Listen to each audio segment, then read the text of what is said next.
All right, we're live. Welcome to another recording of Purpose Maker. This is a wisdom and leadership, gets into some interesting conversations on business and life. Today I've got a very interesting guest. Jason's here. Jason, thanks for joining me. Hi, thanks for having me, man. I'm excited about this. This is good. We've been trying to connect for a little while, so this is going to be a good conversation. Yeah. Last I remember, we were trying to get together. You were going down to Miami. Yeah, I was on my way down to the International Boat Show to show some boards down there. Yeah. Yeah, it's going to be good. So I'm going to give him a formal introduction, and then we're going to get rocking, and we're going to pick his brain and get a little wisdom out of him, have a good conversation today. So,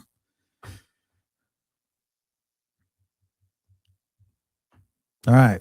So Jason Thelen, master carpenter, husband, father, Northern Michigan native, and founder of Little Bay Boards.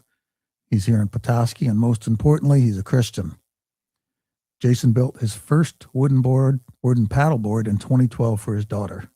He's the fifth generation great grandson of Chief Petoskey, the man that our city was actually named after. He has since handcrafted over 500 boards from sustainable wood. Sir Richard Branson rides a Little Bay board too, so we'll hear about that story. And Jason has proven that when you lead with purpose and refuse to compromise your craft, the world takes notice. Welcome, Jason. Thanks, man. Thank you. That was a nice intro. Makes me sound a lot more fancy than what I thought I am. All right. Little Bay Boards arguably builds some of the nicest boards in the country. Arguably, yeah. Yeah. So nobody just sets out to do that. Like you didn't one day set up a table and go, I'm going to build the nicest board in the world. So let's start with this Genesis story. Clearly, you had to have some wood knowledge prior to attempting that first board. Oh, yeah. Yep. So you were a carpenter. Tell me about that. Yeah. I started carpentry, like real carpentry when I was in my 20s, I guess, after I had met my wife when we were still dating. Before that, my dad always had a wood shop. My stepfather always had a little wood shop. It was basically like beer drinking area, kind of thing. Got baseball playing in the background. He would like refinish furniture here and there and stuff. So I'd go in there and tinker with stuff and make little things, try to sell them at school and whatnot. And as I grew up, I got into the kitchen business in Petoskey, Michigan. There's only service industry when you're a child. So I was working in kitchens, and I met my to-be wife. I think I must have been like 22 or 23, maybe 24. And her dad was a carpenter, and I was in between jobs at the time. I was trying out for a really elite chef, Chef Garrett, down in Charlevoix at the country club down there. And I had a 90-day trial period with him. I had no culinary education other than just busting and grinding through kitchens my whole life. And when I went into the interview, I distinctly remember him saying, "You're like the 60th person that's trying to get this job. Why should I hire you?" And I was like, "Yes, chef, no chef. You'll never hear anything else from me." And he's like, "You're hired." I was like, "Okay." Sweet. So, but I had 90 days with him. So I was only working, 3 days a week or something like that. And Julie, my wife, her father needed somebody to clean up shingles. Where I was over there for like Thanksgiving dinner. It was like the first family dinner that I'd went over there for. And I said, I could probably do that. Yeah, I'll pay you $9 an hour. I was like, all right, and this is way back in the 90s. Yeah, when $9 an hour actually meant something. Yeah. So, and so I started with him, and after the 90 days of waiting to find out if I could be hired by the chef, who was like the best chef in Northern Michigan, no questions, but culinary honors and all kinds of stuff. I mean, like, and when he sat me down to hire me, he's like, "Yeah, you can be hired." And I remember him offering me, I think it was like $13 an hour, and it was going to be all nights, all weekends, all holidays, everything else like that. Good job culinary wise. Sure. Back then. And, big commitment. I said, "Well, can I think about it for the weekend?" And I went and talked to John. That's my father-in-law now, but at the time he was Big John. And he's, I asked him if I could come on full time. I kind of like what I'm doing. I'd learned a couple little things here and there, was, helping doing siding and stuff like that, help roofing and whatnot. And I was like, just seems like there's a lot more education and what's going on here. And I kind of like it. He's like, "Yeah, I'll pay you $15 an hour." And that seems smarter because it's $2 more, only work during the week, have the weekends off, all holidays off, I get to learn stuff. And obviously I don't know anything. So it's going to be a education and financial incentive to grow. So I started working. And John's fascinating, man. He grew up doing it hard knocks in California, and earthquake codes and stuff like that. And so I learned everything from laying footings to putting a roof on and everything in between throughout the years of working for him. And eventually became lead carpenter for his company. Then became finish carpenter, and we did really high end homes and whatnot. We did all kinds of stuff, different, building businesses and all kinds of just tons and tons and tons of things. I was very, very lucky man to be able to have that kind of tutelage to go to at any given time. That God granted me the ability to learn from John, and not only the aspects of woodworking, but a hell of a family man, a hell of a Catholic, and still to this So day, learn some other things that were important. Yeah, still to this day is my go-to rock. That something you need some kind of advice about anything in life, you got to call. Sure. Yeah. So yeah, that got my woodworking going, and then basically, and just I really love building homes. I still do it to this day. On the side, I'm still building things all the time. So one of the things that I read when I was reading your introduction there was 5th generation Petoskey. Yeah. Right. So for the listeners that live here, tell us what that is. I mean, there's going to be people listening to this all over the world, but being 5th generation, that means that your 5th generation grandfather founded this area. Yeah. That would be I think it's 5th or 6th. So great grandfather was Ignatius Petoskey. And the story's kind of skewed as far as history goes. My grandmother Petoskey told me the story when I was a young man. She passed when I was 14. But my best understanding of it is Ignatius was a beaver trapper, fur trapper. Like beaver was, the economy of the world before oil and stuff like that. If you look into it, you find out the history. I forget what his name was. Started with an A. Richest man in America. Trapping back beaver. then. Yeah, for beaver trade. So, and then he was up here, and from what my understanding is, Ignatius was a French trapper, French Irishman, and his last name was Petoskey, and so it was Ignatius Petoskey. But he ended up marrying the chief of the tribe's daughter, and then as time went on, he became honorary chief as the chief passed away or whatever. And this is at the time where chief wasn't really that, it's not like they weren't living in teepees anymore, kind of thing. It wasn't like he was a little more civilized. Overlord. Yeah.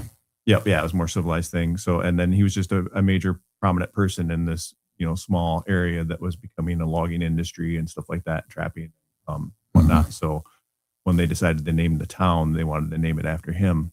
But Petoskey, they thought was a little too native and a little too hard to pronounce.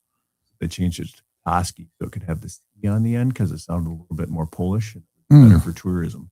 Oh yeah, the ski, Petoskey. Yeah. So that's my understanding of how it is. Obviously, historians can totally change that away, but that's what Grandma told me, and I'll stick with it. Oh, so yeah. Then generation after generation. My father was David Petoskey. He different lifestyle growing up. He was got drafted into Vietnam right out of high school. Barely even graduated and had to go. And then apparently he had a good time and signed up 3 more times for 3 more tours. So he had 4 tours total. The last tour wasn't good for him. And he came back, at that time he was gone, and then he came back. His parents had separated and he had no home to come to. He became a, lack of a better word, a degenerate in a lot of different ways. And he met my mom. She's a very young woman, and they had me. And then my father, he ended up in a scuffle at a party one evening. He was murdered. Oh, geez. When I was young. So that's why I don't have the Petoskey name or anything like that. My mom never wanted him to be tied to having to raise me or pay child support or anything like that, even though like child support back then was like $10 a month or something. Right. But so yeah, it just went on. So I just kept her maiden name as I grew up. Yeah, I'm sorry to hear that. Oh, that's all right. So how old were you when that happened? I was like 2.5, I believe, when he passed away. I only have like one solid memory of him. I was a really young man. But so yeah, that whole growth pattern. She met my stepdad, Chuck, relatively soon after that. I think they got married about 4 or 5. And he's a good man. I have no complaints. I was raised by a father figure, sure, in one way or another. Sure. Yep. So they were just very young, very young parents. So you get raised in Petoskey, Mhm. and you were a straight A student, right? On the contrary, So tell me about that. I was to sum it up in a lot of ways. I was a very old soul in a very young body. My parents were very, very, very, very young. My mother was she had me, Yeah. and back then in the 70s, legal drinking age was 18. Oh wow. So some paths of people's journeys Went down drastically that, changed when yeah. you add alcohol to it. So I grew up in a biker bar for a very short period of time, and then directly associated with the biker bar for a long time. There's nothing wrong with bikers. Don't take it that way. Mhm. They're some of the goodest, Oh nicest yeah, people in the genuine. world, but Yep. every tribe has its little weak points here and there. Sure. And so I had a really different upbringing compared to most people. I didn't know anything different from it. It's Called it was colorful. raised. Yeah, it was colorful. Yeah, yep, yeah, exactly. One story I tell my children and stuff like that is I didn't know that when I went to school in like kindergarten. I started really late. My parents didn't know that they're supposed to sign me up and stuff like that. So I ended up, I think I started when I was like 6. A year late. Yeah. Yeah. And so I got into some conflicts right away. I wasn't used to people telling me what to do or expecting me to do things or fall in line or anything like that. I grew up as just a latchkey, nobody even noticed I was there kind of thing, Right. feed me every once in a while, make sure I slept somewhere, Yep. usually a couch someplace at a party or something like that, or at the club, you'd sleep out in a car because it'd be too loud inside kind of thing. And I ended up in a couple scuffles because when I was small, I watched men handle things like men. Physically. Yeah. With their fist. Yeah. Yeah. So I thought that was how you resolved situations, so I remember beating up a kid really, really, really bad in 5th grade. I won't mention his name. He's still a local, because he had made a girl cry and that wasn't allowed. Right. You don't do that. And my stepdad had to come in and talk to the principal. And I never got in any trouble.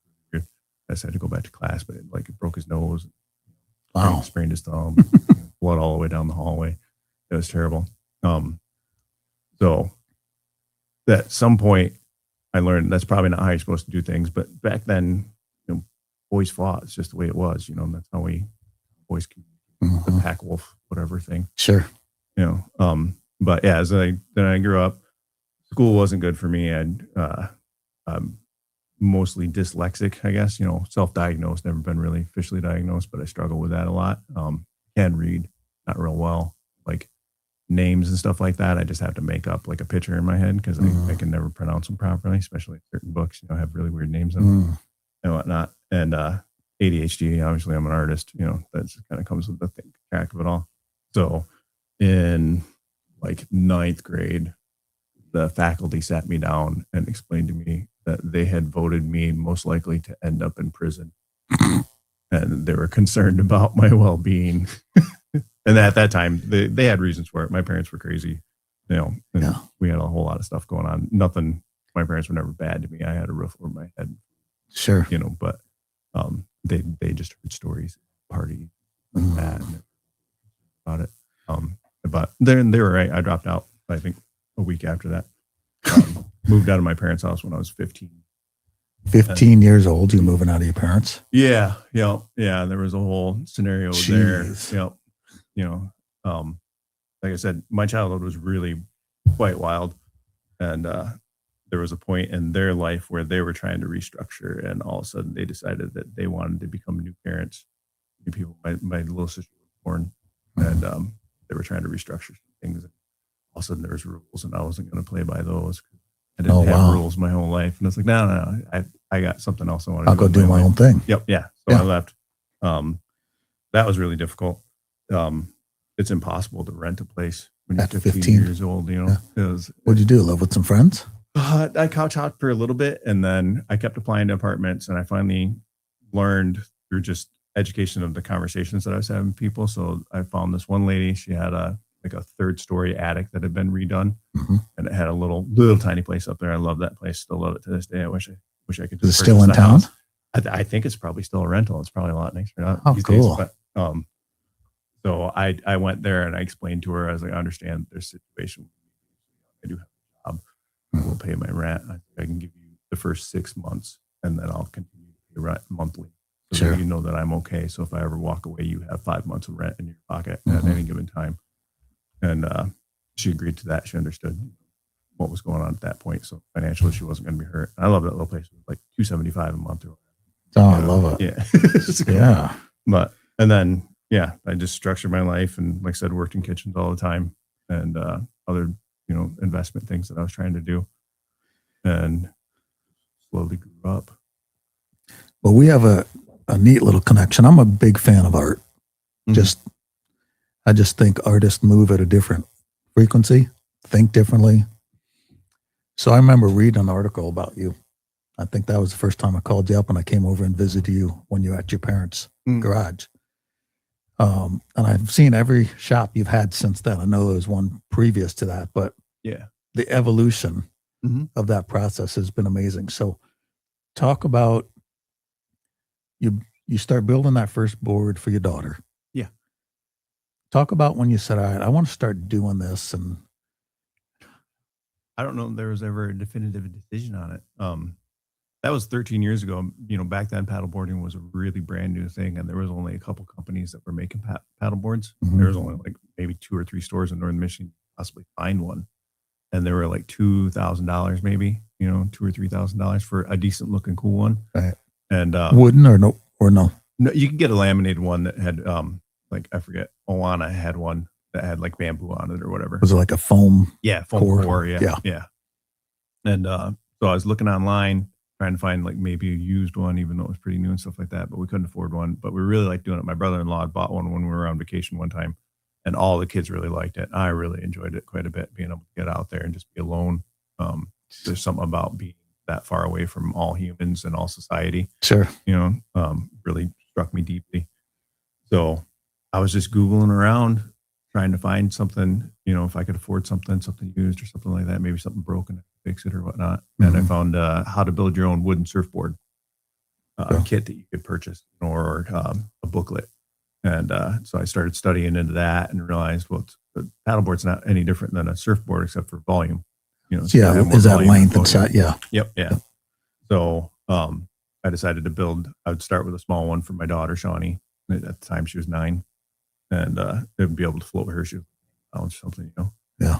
So I did some calculations and whatnot. And then I had some old fascia and some old wood and whatnot. And I just built this board, and I made it look kind of cool. I've been a finish carpenter for years at that point, and loved playing with the wood and whatnot. Sure. It looked a lot like this board, really, in a lot of ways. And this is one of your boards. Yeah. So what year did you build this one? I built this one like maybe 3 or 4 years ago. It was a pintail, 7.4 pintail surfboard. I didn't start doing surfboards until just a couple years ago. So that could be taken out and literally surfed on the ocean? Yeah. You're going to need a big wave for that one. Yeah. It's going to be about an 8 foot plus wave for that. Yeah. That's a big wave. That's like if you're a really good surfer, you could be on that. Yep. Yeah. But I just wanted to build it because they're sexy looking. Because it's cool. Yeah. It's super cool. Yeah. Yep.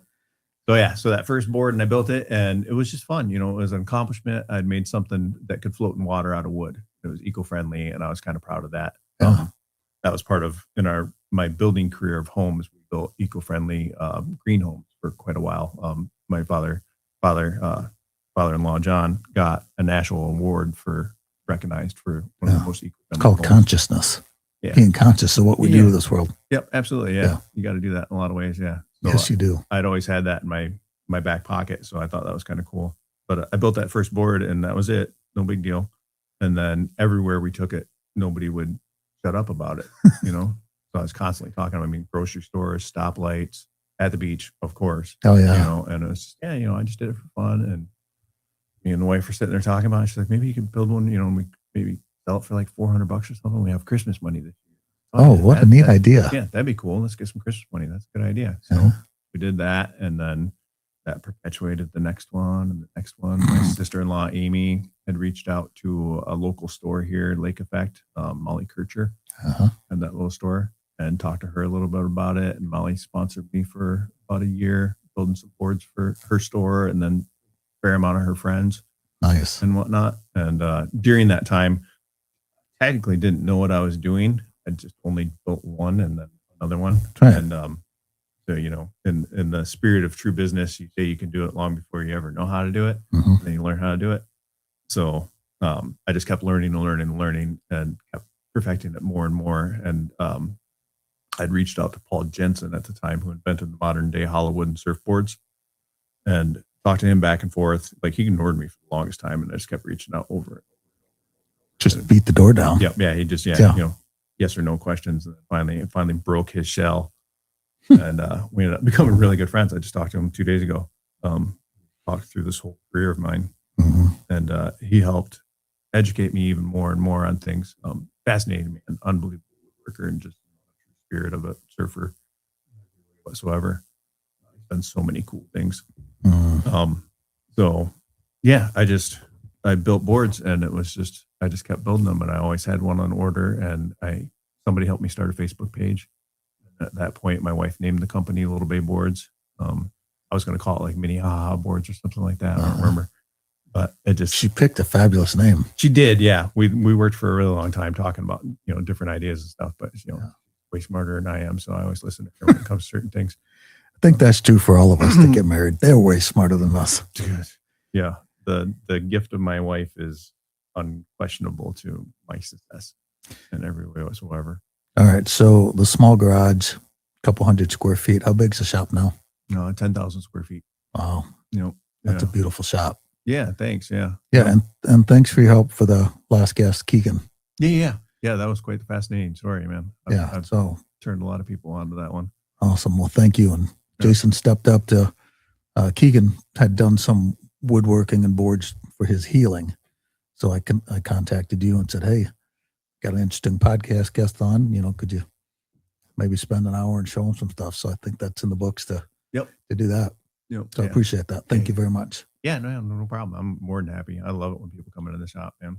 So many people walk in and look at boards and talk about it, and then they say, oh, I'm a little bit of a woodworker. And I'm like, you want to come in the back? See the real stuff? Yeah, it's like, your showroom's gorgeous. Thanks. By the way. Yeah. So if you want to see the boards, where are you located? We're at 355 North Division, up at the top of the hill of the corner of Mitchell and Division. The Kilwins building back. Petoskey, Michigan. Yep. Get up there and take a peek at them. All right. So I was telling some people last night, I had a podcast with you. One of the questions was, how long does it take from start to finish to build a board? We average about 40 to 60 hours these days. Mm-hmm. Some boards can take over 100, depending on how intricate the design is. Would that be like a custom order? Yeah. Yep. Yeah. Okay. Yep. Yeah. Our bread and butter is a lot of custom work. We have a fair amount of ready to ride boards, in stock if you wanted to purchase today. A lot of them are artist choice. And then we do have a couple definitive lines that we run where we plan on building 25 of that design. Yep. So that way it's still a limited series kind of thing. Sure. And then so if you built 25, you're done with that production and you go to something like a different design? We'll just change it up to something else. Yeah. Do you tag them? Like, does this say one? No, that would be all smart and stuff. Okay. I'm well, not really good at business. That's the next thing. They're going to get that little wooden engraved, like one of 25. Yep. Yeah. I always tell everyone nothing was planned out in this business. There was no thought of I was going to be, a world known paddleboard builder. I was just building doors. That's because you're an artist. I was just trying to pay bills. Yeah. So as it grew, it just kept growing, and I just kept, being fascinated by how much attention it would get, and Sure. the boards sell themselves and whatnot, and try to go with the strides of it all and buy better tools, make better capabilities of art that I could put into anything that I've done so far. And I've seen your shop. You got the one big room that's got the huge machine on that. Is that a CNC or a laser? It's a CNC laser. So it's both. Yeah, it's a computerized laser. So yeah, it runs just like a router head CNC machine would run, but it runs a laser instead of a router head, because router head doesn't get us the finest detail that we want. So this is a simple question. How does the laser not start the wood on fire? It burns it so fast and at such a small micron. It's only burning at 0.004 of a millimeter to cut through the line. Oh, wow. And then it's instantly putting itself out. It's a giant vacuum, like the biggest vacuum in northern Michigan, probably. Sucking all of that dust huge. out of there. Sucks it out. Yep. Yeah. And just shoots all the smoke outside. Yeah. So gotcha. It puts stuff out. If we cut through, there's certain like 3/4 material and stuff like that we put on fire every once in a while. Get a little bit more. But yeah. Usually the air will draft it out and or increase it, but you've got water and you throw it on it right away. Or so you're sitting there watching the process. Nelly's constantly. Yeah. Just staring. You can't start that and go. have a coffee. No, there's some things you can be comfortable with knowing they're going to run all right. Yeah. Our 1/8-inch material is not going to catch on fire. And if it did, it's not really going to burn very long. Right. Thing, but it usually stuff out. But yeah, the 3/4 stuff, you got to really just be right there. Mm-hmm. All right. So tell me about merging the artist and the business. Oh, yeah. That's a pretty open-end question. I don't know that I'm a businessman in any way. I luck out and we pay our bills. I have partners. I have had for a long time, ever since the big building, even before the big building, the shop in between the first garage where I met you. The shop in between that was a 2,500 square foot shop, which is the size of my glassing room now. Down on the river. Yeah. Yeah. Yep. Yeah. The one down on the river. Yep. Yeah. I moved into that at that time. That was my first move when I quit my day job, that shop. Mm-hmm. That was a very trying time of life. Just before that, I'd worked in my parents' garage, hanging out with dad, drinking beer, building boards at night, working 50 hours a week at my regular job, and then working another 50 to 60 hours in that garage. Right. I'd go in there at 4:00 in the morning and work till 7:30 and then go to my job. Otherwise you wouldn't get anything done. Right. Yep. Yeah. Yeah, absolutely. Yeah. No, it's just growing the reputation of Little Bay Boards, just kept growing it and growing it and growing it. Not really technically making a whole lot of money, but making money. Sure. Back then it was just cash, so yep. Product. But then we had to have the hard conversation of I'm never home, my family suffering, stuff like that. Mm-hmm. I'd come home one night at like midnight. I'd left at like 4 a.m. and I'd come home at midnight. It's probably the 100th day in a row or something like that. And my wife's sitting at the table, going to sleep. I'm like, oh, there's 2 beers at the table. I'm like, right. She's getting divorced. Like I know it's coming. I've been ignoring the family. I've been trying to do something. So we sat down, had the conversation. She explained to me some really heartfelt situations with the children, and all right, I'll go back to building homes. We have retirement plan with homes. Sure. We have insurance. We have everything that a family needs. What a husband's supposed to provide. Yep. She's like, yeah, you could do that, but you're going to be an asshole for the rest of your life. You know that, right? You didn't chase your dream. Well, she's very blunt. I love this. Yeah, she's got boundaries. Yep. Oh yeah. She's like, I think you should probably just keep trying it for a little while. It can pay the bills if you stay on top of it. Mm-hmm. Yeah. I was like, all right. So I just kept trying to do it, and obviously it didn't pay the bills at all times. But I'm too dumb to quit. So I just tried and tried and tried. So wait, that's the quote of the month right there. Mm-hmm. If you want the secret to business, be too dumb to quit. That's entrepreneurship wrapped up. It is, if you want to be 101. successful. Yeah. Yep. Yeah. And I don't even know that I'm successful. I mean, we still struggle all the time, with certain things here and there, but mm-hmm.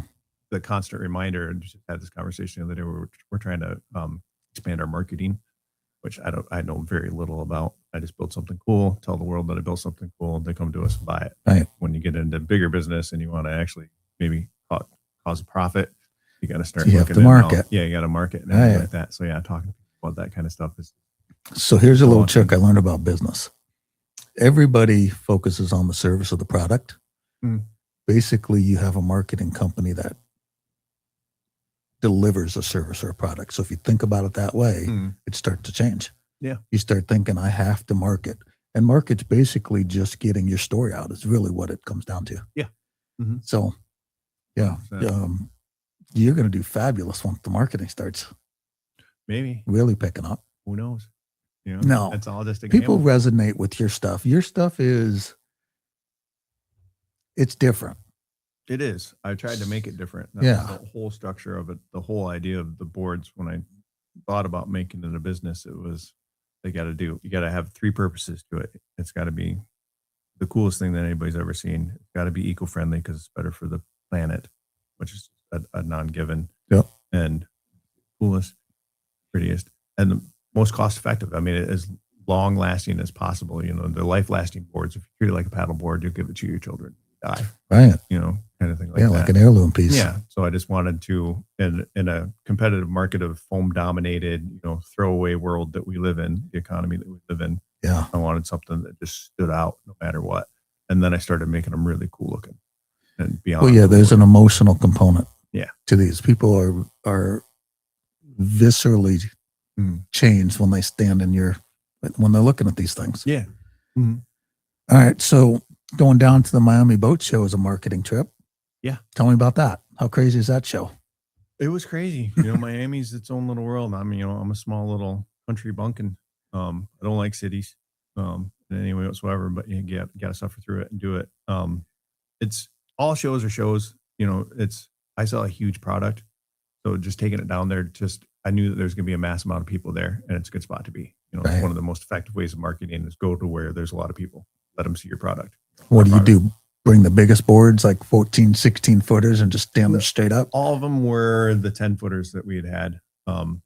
And you stand them all up, and they stand way above everybody else around there and everything. And they're wood, and you're at a boat show. That's, it's all big corporations, the nice ties and the spread, and they're handing out their. Are you in your board shorts and your? Yeah, I'm barefoot, dreadlocks, drinking a beer usually.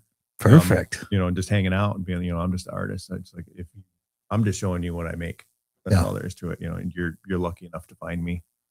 Sure. Call it like that, and try to play that magical edge of it all. And then if they want to have a serious conversation about, what we can offer and our pricing and stuff like that, then we go into it. But yeah, for the most part, it's just trying to gather more people. Just the more people that see it, the more people that buy it.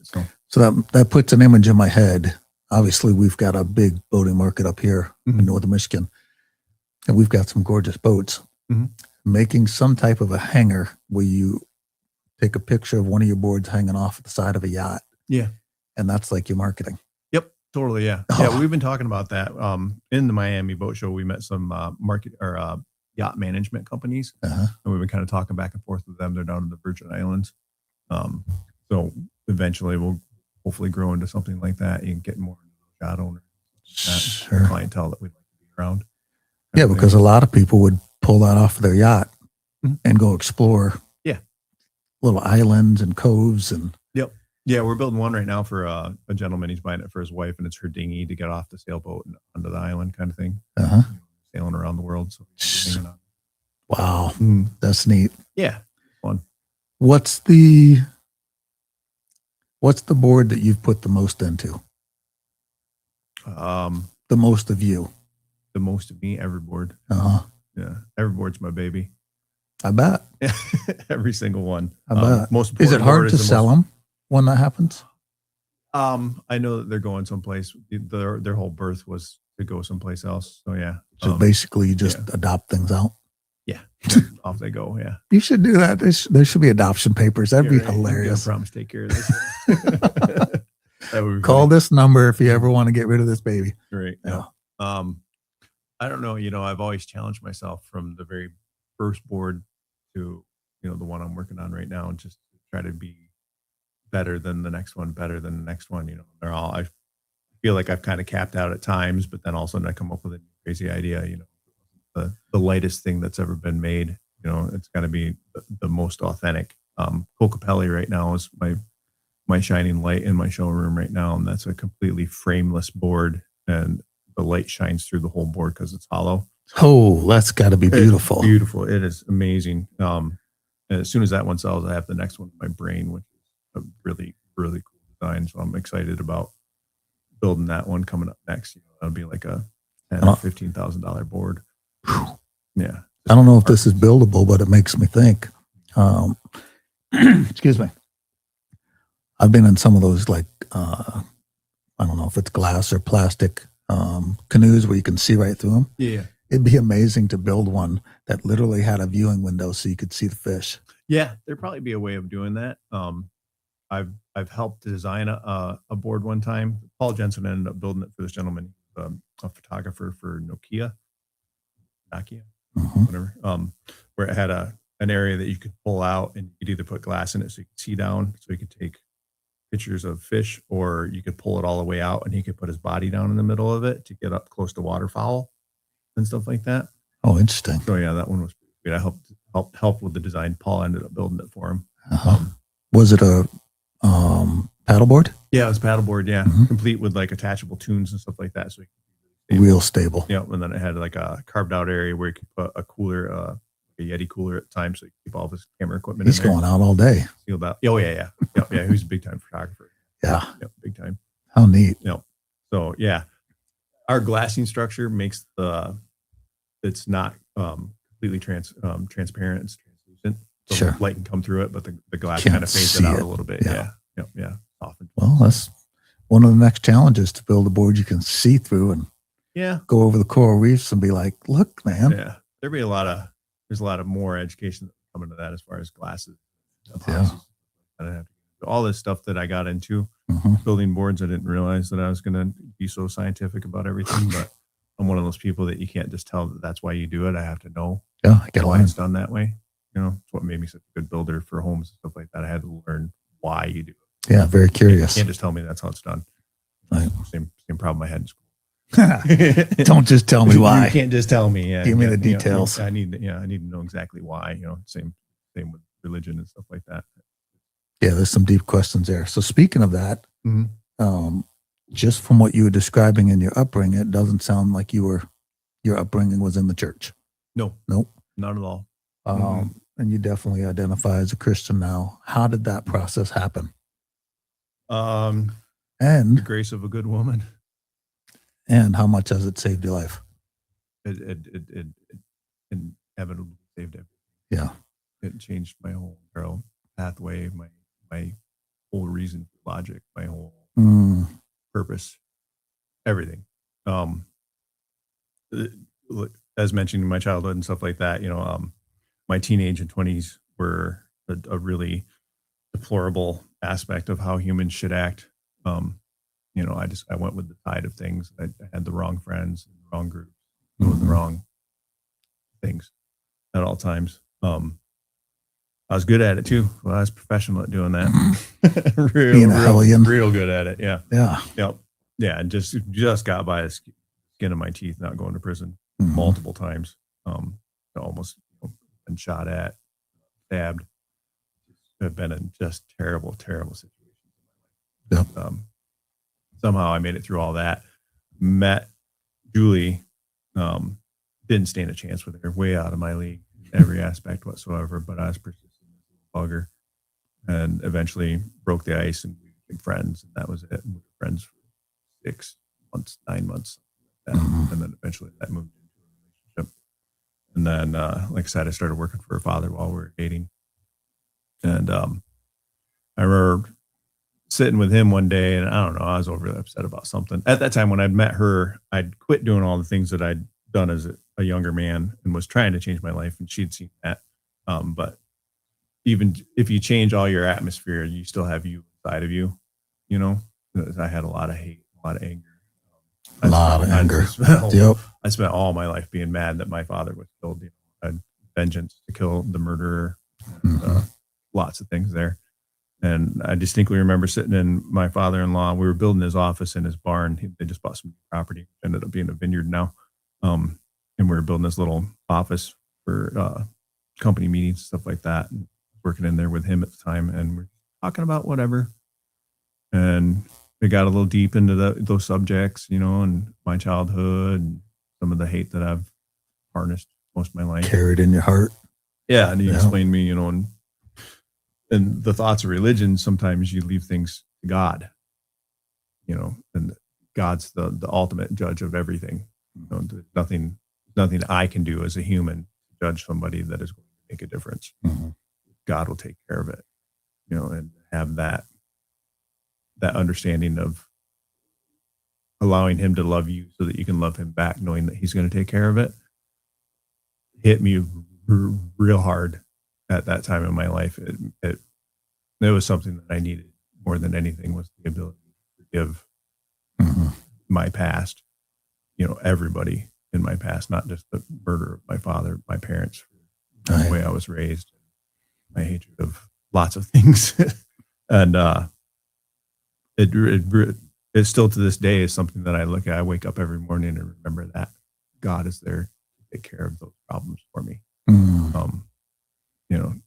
So it did. I ended up studying Catholicism very deeply for many, many years. And then I got baptized when I was like 32 32 or 33.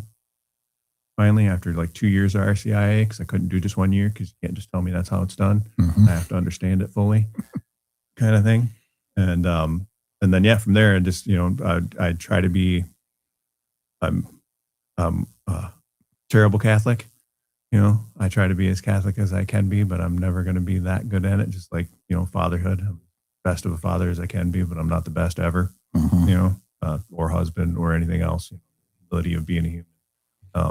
I just know that I need to try. And the concept of expressing love towards everybody and everything has been a very nice blessing to have in life these days.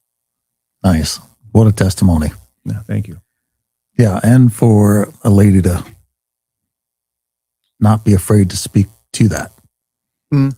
Yeah, that's cool. And for your father-in-law. My father-in-law is fantastic. I can't express how good of a man he is. Yep. He's amazing. My mother-in-law is unbelievable as well too. Good people. Yeah, they're good people. Yep. They come from good stock. Their parents were fantastic. I was lucky enough to meet my wife early enough in life where I was able to meet her grandparents, stuff like that too, before they all passed. Well, it's amazing to think about that change in your life, and then obviously that gift that it gives to your kids. Right? Yeah, I hope it does. Oh, it will. Kids are crazy, man. They can all be raised in the same house, be completely different little people. But if they're raised in the Word, no matter what happens, they'll come back. Yeah, that's how that works. They haven't strayed. My daughters are unbelievable humans. Yeah, I can't explain how fascinated I am by 2 or 3. How many kids do you have? I have 3 daughters. I have a previous daughter who is 33 from an engagement when I was in my 20s, stuff like that. We've recently, maybe the last 9 years, have reconnected.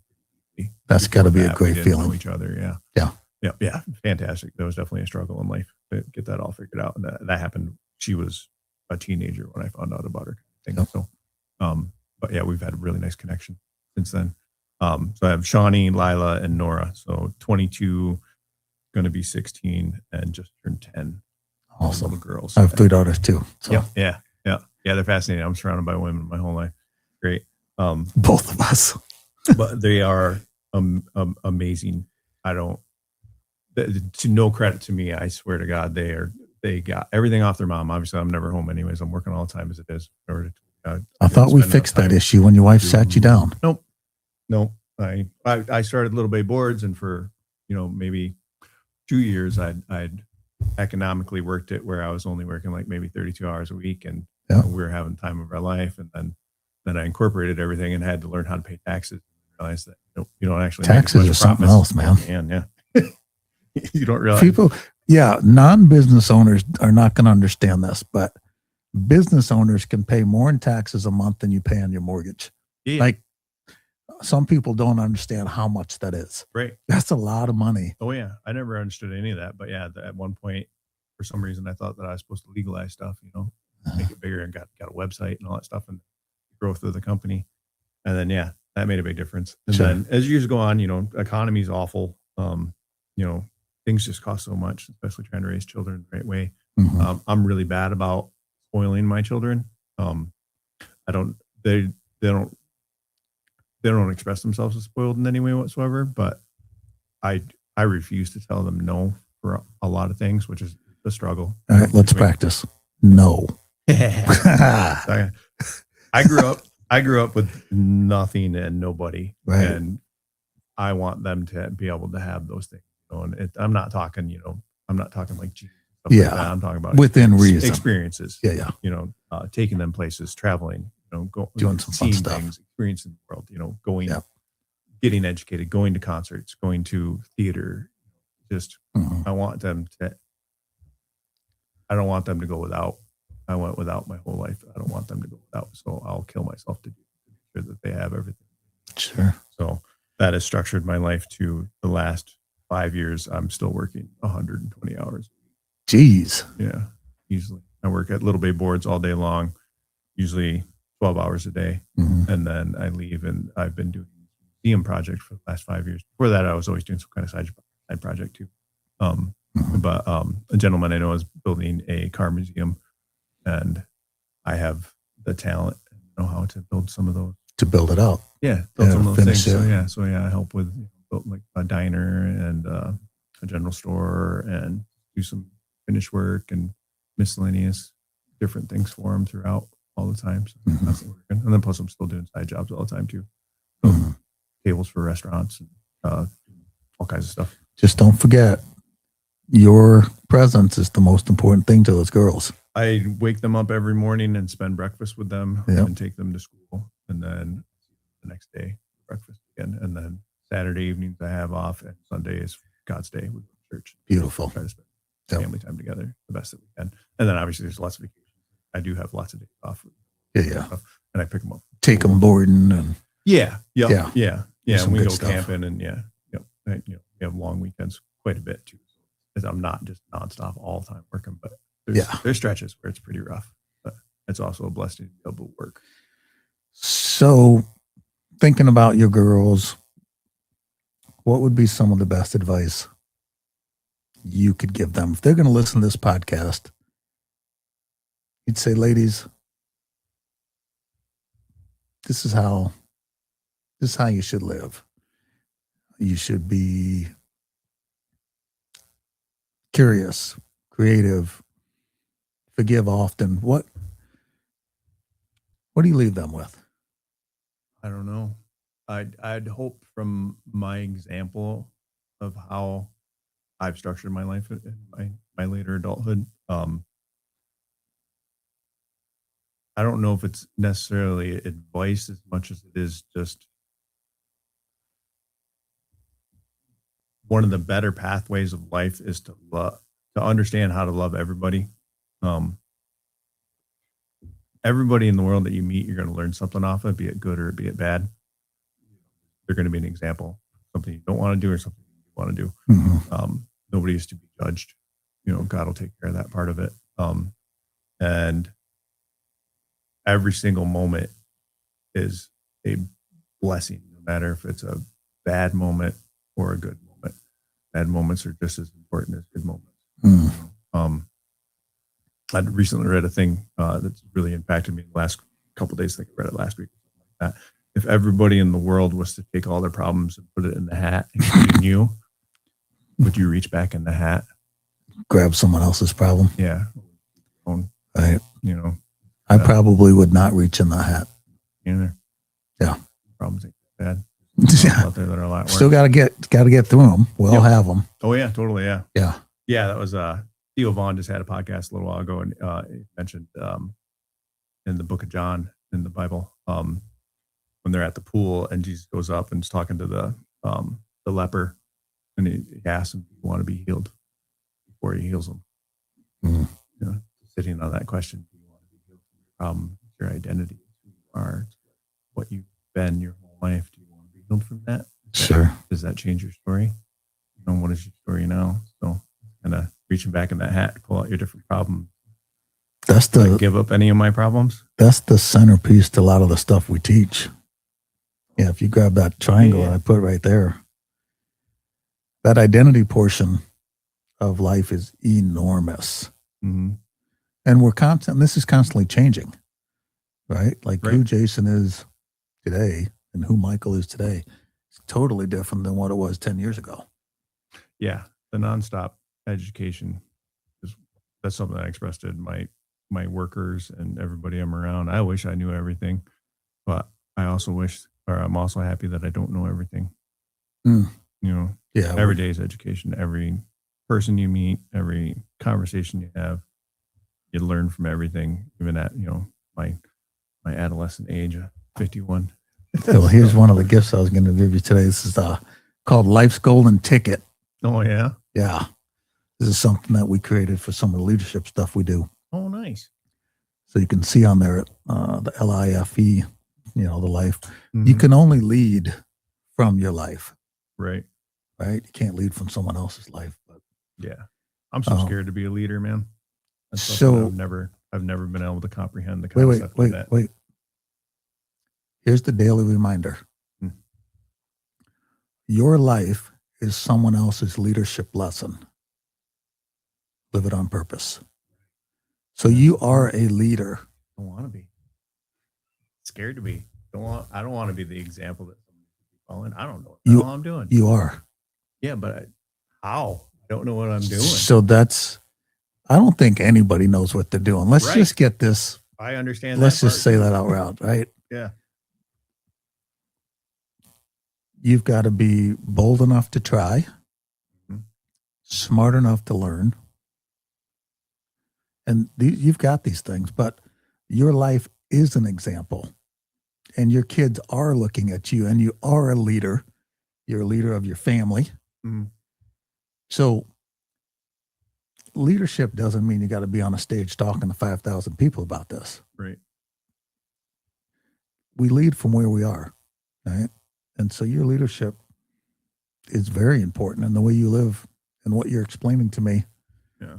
is important to the kids and people around you, and you're influencing me, right? Right. I mean, that's what this conversation does. You're influencing people that purchase your board to come in there and have a conversation. All those interactions, they matter. So, and then on the other one here, I put on here, the servant leader's creed. The most powerful thing you own is what you give away, Yeah. Amen to that, man. right? Mm-hmm. That's the most powerful thing you own. So a leader could spend 10 minutes and witness to somebody Mhm. how Christ has changed your life. That's leadership. Right. Right. We get leadership mixed up because we try to always make it something outside of ourselves. I always feel like it's like a term of authority almost. I'm constantly afraid of that. Mm. You have a thing with authority figures? Yeah. Where's that come from? Yeah.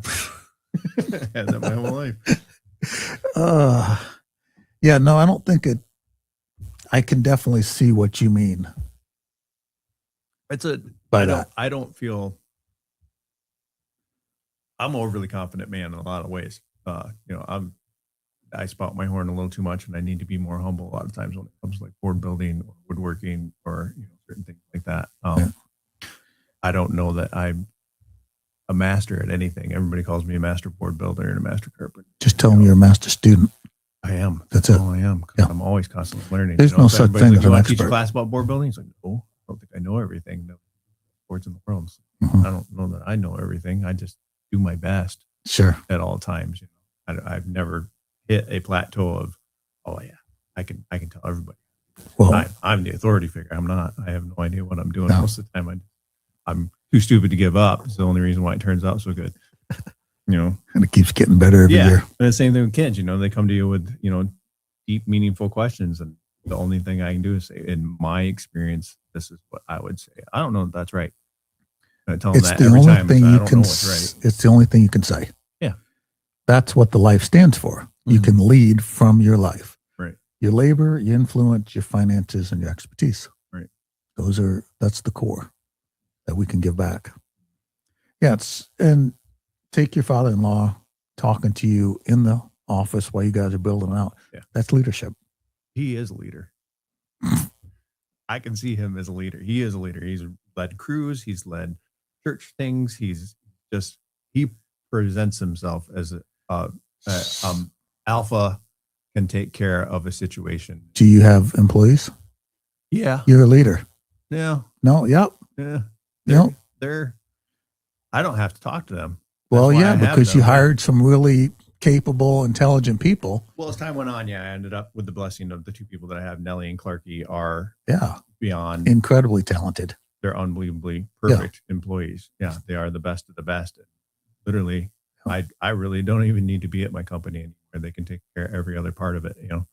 They've learned everything from me. Well, almost everything from me that they could. Sure. And they've learned along the way, and they've they've probably seen things. They've taught me along the way. Yeah. Yeah, it's an amazing thing. Yep. So that's leadership, and leadership doesn't have to be a hierarchy.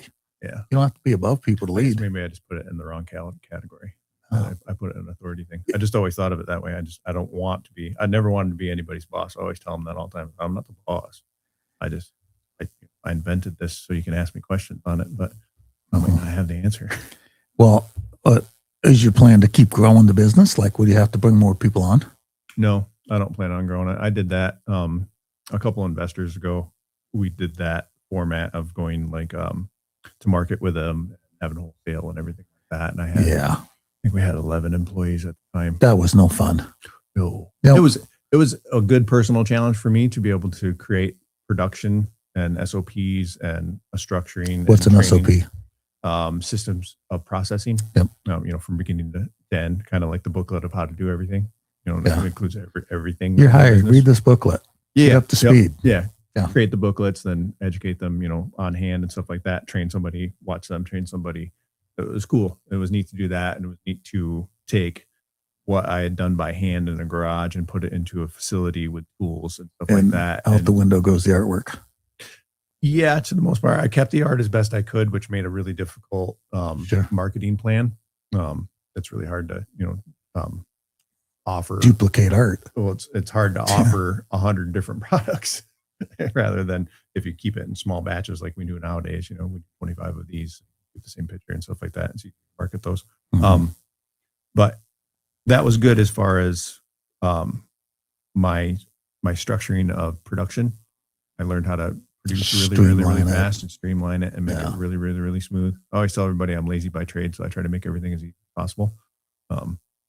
So it was healthy to do that, but it took away the ambiance of what the business was of, we personally make by hand beautiful handcrafted boards for you or for your family member or whatever, and express ourselves in some of the boards that you can buy in our store. We're not building what you designed, Yeah. kind of thing.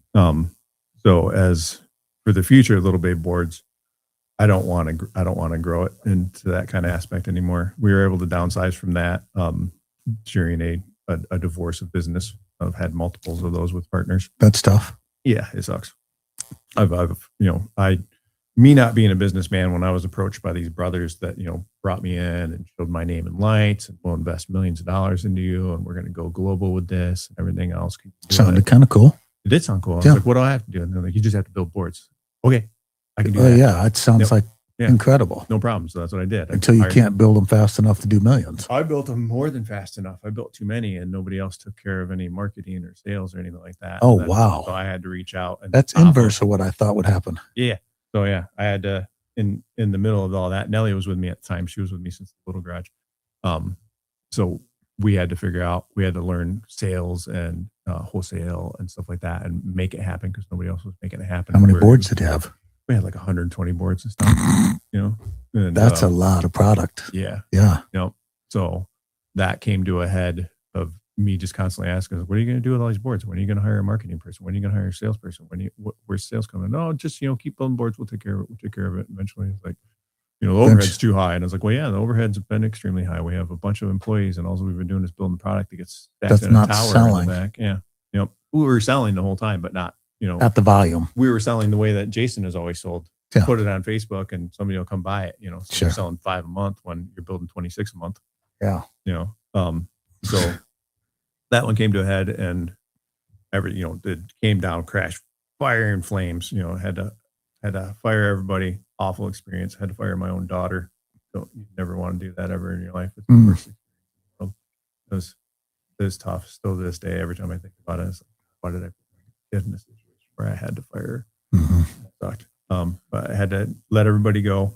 I fought tooth and nail with the brothers saying, give me 60 days before you start fire sailing everything. Allow me to try to sell the business as a package to somebody rather than just $100 for a board here and equipment out the door and stuff like that.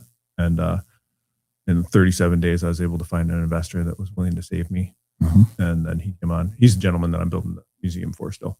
So he came on for about 2 years, helped us settle into a small format. And I brought back Nellie, who's always been with me. I can't do anything without her. She's the brain for computer work and business books, everything. Yep. Anything that I can't do, she does. I work with wood. That's it.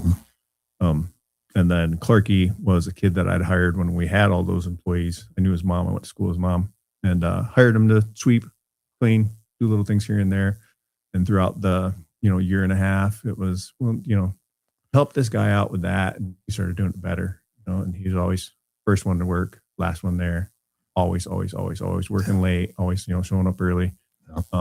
Just fascinated by what he was doing, learning, real receptive to learning, real good. And when it came time after letting everybody go, like I said, it was like 37 days or something like that. I called him up and I was like, Thank you. Oh, he was also, I told everybody they had 2 weeks left. And that 2 weeks we had to do our inventory and get everything solidified on paper and stuff like that for the possibility of purchase. Right. And then everybody would go on unemployment after that, go get jobs. And I told him that on a Friday. On Monday, he had another job. And I said, well, you can go to your job. He's like, no, I'll finish out my 2 weeks. All right, cool. So he finished out his 2 weeks, but he had another job already lined up after that weekend. So he started working at another job. Everybody else was on unemployment the whole time. So in that 37 days, I called him back and he's like, you want me? I wasn't the best board builder. I was like, I know, but you have the most potential. You had a job when I fired you. Right. And I was like, you've been working the whole time. Everybody else is on unemployment, not doing anything with their life. So he came back. He's still just fantastic. Unbelievably. Yeah, he's talented too, isn't he? Oh God. Yeah. I don't tell him this. I think he's better than me. That's got to be neat when you see somebody you've trained and be like, geez, that's beautiful. Yeah, I have to go to him sometimes. What would you do about this? That's cool. It's cool, yeah. Do you ever let them come up with designs? Oh, yeah.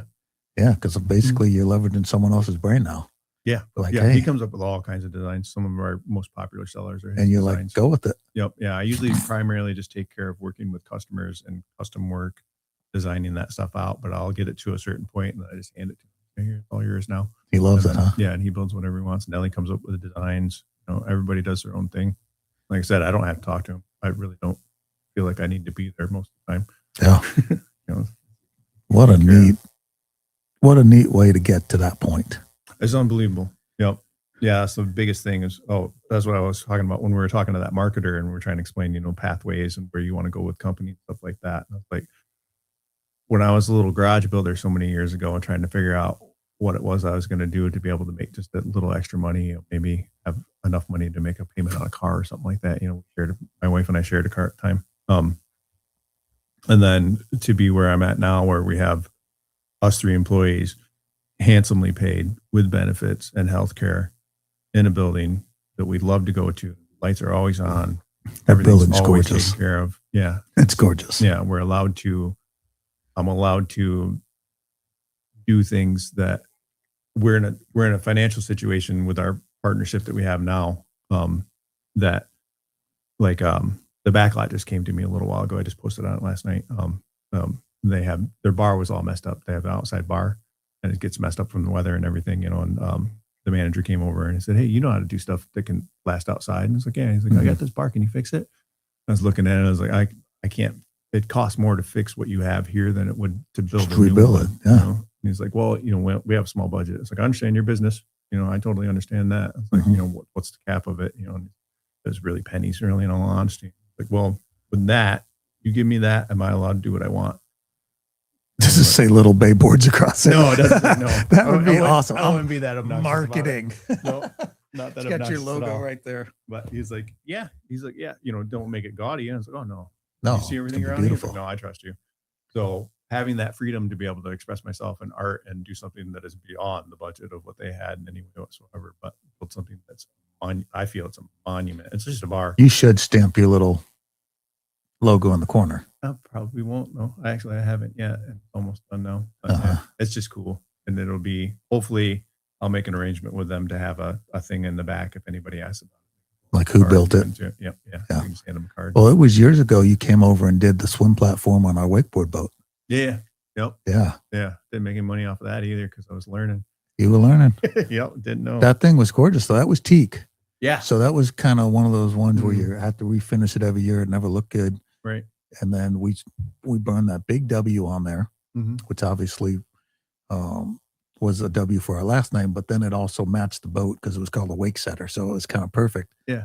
And then if I remember correctly, you glassed it or something. I did. I epoxied it. Yep. Yep. Yeah. Yeah. And then it looked. It was all punky and everything. I didn't realize that teak had the oil base that it has in it. It came out beautiful. Oil. It took a couple times of doing it, remember, because you wanted it, and I had to ask to keep it for like another week and keep working on it because it did not turn out the way that I wanted. Well, once we got it back on the boat, it was phenomenal because then it always looked finished. Yeah, which was a really, really nice look. Yep. Yeah. Yeah. So yeah, it was just a learning curve that I had to make, but yeah, part of business. I made a lot of learning curves back then. You're welcome. Yeah. Thanks. That is so fun that you learned. Oh, yeah. Yeah, obviously I take care of a lot of business owners. I hear some really neat philosophies. I've got some guys that scale businesses Mhm. massive and grow and grow. And then you talk to like the midsize, and I ask them, hey, do you try to grow more or make more revenue every year? No, I just try to maintain. That's all I want to do. Yeah. Yeah. You get to a very comfortable spot Mhm. where you can function well, make a good profit. Yeah. And that's where that piece starts to come in. Yep. Yeah. That's once we figured out what our goal mission was to be and where we needed to be as far as balancing everything. That's basically what we're shooting for this year. We're trying to change our digital platform to be able to broader reach, centralizing what it is that we make. It's me as a person never say no to anything. I build bars. Like, I'm always doing something. Something cool. And then I try not to take too many pictures of them or advertise it. Try to focus little bay boards, build paddle boards. That's what we do. Right. And then we build a couple wakeboards and surfboards and little trinkety things. Like, I got you a gift for your boat, a little bottle opener. Look at that. By the way, yeah. Oh, geez. Because we make smaller things because I'm always trying to figure out what to do with our wood. Whatever's left over, you just make something else out of it. So it goes all the way down charcuterie to boards, little tiny cutting earrings. boards. Yep, exactly. Yeah. Yeah. Yep. Yeah, just to have all those little things for different, the availability. Some people can't afford a board, but they can afford a, $25 Sure. bottle opener. That's awesome. Yeah. But I forget what I was talking about. Brain dead at the moment. Just business in general. I was talking about. Oh yeah. Yeah. I centralized it down this year, so we're just focused on that. And the growth pattern is just to figure out marketing wise how to stay sustainable. The platform of what our ability is. Mhm. Our ability, we could comfortably build 100 boards a year, as long as we can sell those. We only technically need to sell 65 boards a year. That would be a more comfortable life. Sure. Stay in that platform right there. Yeah. I've got a quote that says peace is more important than ambition. Yeah. Yeah. I always tell everybody there's two ways to be successful. One, you can be a millionaire, and two, you can be happy. Those two. Right. Yep. Yeah. And there's a lot of millionaires that aren't happy. Oh, I know tons of them. Yeah. Yeah. My clientele. Yeah. I've met a lot of them. Yep. Oh yeah. Yeah. There's a lot of misery that comes if you don't have things in the right order before that comes on you. It's not money that makes you happy. No, it isn't. No. So it helps to goof around with stuff. Well, it's building a life that you have enough purpose. The purpose is so deep you want to give it away. Yeah. That's, and that's what I kind of wrote on this when I have the purpose on here. Yeah. You got your daily routine, your phase of life, responsibility, but then giving back. Like right now, part of your purpose is being a dad. You'll always be a dad, but I mean, raising kids. And then one day the kids are gone. Yeah. Right. And if you just hold on to that identity indefinitely, you struggle. Right. Immensely. My wife and I were talking about that a while back. I don't know that the children are ever actually gone. Your connection to them is always there. Why they're your children, because they don't live in the house. You don't get the daily event of feeding them and taking care of their laundry and stuff like that, but they're still there. My oldest I talk to her, I think every day she calls, or every other day, unless she's like super busy down at college or whatever, but she calls just to shoot shit. She's just driving home, and we talk about whatever. Last night was a really meaningful conversation. She's really struggling with, they have a band performance. That's why we're going downstate, and 2 of them this weekend. Sweet. And then my sister-in-law's got some flooding issues I'm trying to help her out with. But she was really frustrated with how the band's going to be performing, what she feels is going to be happening, and that this performance is not going to be to the par of what she'd like. She lead vocals. She's playing instrument. What she do? She in jazz band she'll be playing saxophone. Ooh, that's a neat sound. Then she got classic, the classic band. She's playing clarinet. Yeah, I think, but she plays everything. She's talented. She plays every instrument you can think of. She plays, and that's she's going for a music major, so she's required to learn how to play every instrument. Sure. So she already did that before she ever started school. She played a lot of instruments. And I was trying to explain to her, I was like, well, every kid in your class isn't in the same situation here, and you love music for what the music is. This piece to you means more to you about where it came from, who wrote it, what century it was written in, what the guy was going through at the time of why it was written. Like, they have 2 weeks before they have to move out of college and figure out what they're doing for the summer. She's taking it to a different level. Yeah. I was like, it's more important to you Like, and that's something you're going to find in life with every structure of every group of people that you're with at any given time. It's like it's the greatest downfall of rock and of music of any band. Some people take it serious, some people don't. Right. It's like you just happen to take it serious. It means a lot to you, which is unfortunate. You have to rely on other people in the group to make it as. Well, hopefully she can make that her life, music, and she's on track for it. So yeah, she'll end up being a little band teacher. All right. So I got a little gift for you, and this is dangerous because you're a wood man. So this is a crucifix. Woo-woo. Olive wood. Olive wood from Jerusalem. Oh, nice. Yes. The Holy Land. Yeah. Cool. So, yeah, that's nice. And that one's designed to keep in your pocket. And then if you're ever in a leadership situation, you can hand it to somebody. That's awesome. Definitely if they need it. So beautiful. I love olive wood. We got a couple olive wood cutting boards. Yeah, I was going to say for someone that likes wood. Yeah. What's the most exotic wood you've built with? We stay sustainably forested from America. Okay. So in North America, Canada too, a little bit here and there, but because of tariffs, you can't really get into Canada for affordability prices. But that was another trying moment for Little Bay Boards, was making sure that everything's no tariffs. Everything's made in America. Gotcha. All my resins, all my fiberglass, all my woods, everything's sourced from America as locally as I can get it. Obviously some woods are, better growing out west and stuff like that, but I try to get them off mom and pop companies and stuff like that. I've never done anything in the name of profit. I've done it in the name of what means more. So yeah, all American made products. Anything that we have, like our leashes are an American made company, and our straps are an American made company as well. We don't support anything American.